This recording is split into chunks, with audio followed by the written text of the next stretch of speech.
তাতে ঠিক হয়ে যাবে তো। আর কটা ইঞ্জেকশন আছে? 2টো।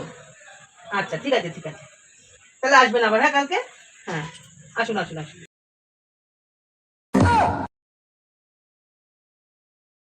কি গো?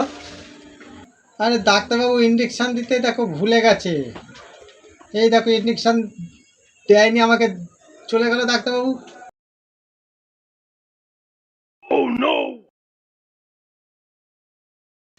ডাক্তারবাবু তো গাড়ি করে চলে গেল। ও কোনো ব্যাপার না, আমি ইঞ্জেকশন তোমার দিয়ে দিতে পারবো। তুমি ইঞ্জেকশন দিয়ে দেবা মানে?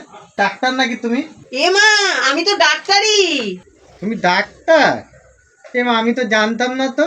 তোমাকে বিয়ে করার আগে আমি ডাক্তারিটা ছেড়ে দিয়েছিলাম, তাই তোমাকে বলাই হয়নি, জানো তো। তুমি এক কাজ করো, উবুট হয়ে পাছা উঁচু করে শুয়ে পড়ো, বুঝছো? আমি ইঞ্জেকশনটা দিয়ে দিই। সত্যি তুমি ডাক্তার ছিলে? দিতে যখন হবে তা না কিন্তু হ্যাঁ সাবধানে দিও, সুই ফুই যেন ভেঙে দিও না পোদের মধ্যে। আরে বাবা কিচ্ছু হবে না, তুমি দেখো আমি সুন্দর করে ইঞ্জেকশন দিয়ে দেবো। না এবার তুমি উবুট হও। হ্যাঁ একদম ঠিক, এরকম পোদ উঁচু করে থাকবা। হ্যাঁ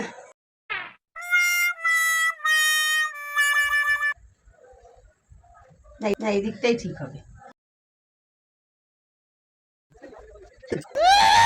দাঁড়াও দাঁড়াও দাঁড়াও দাঁড়াও।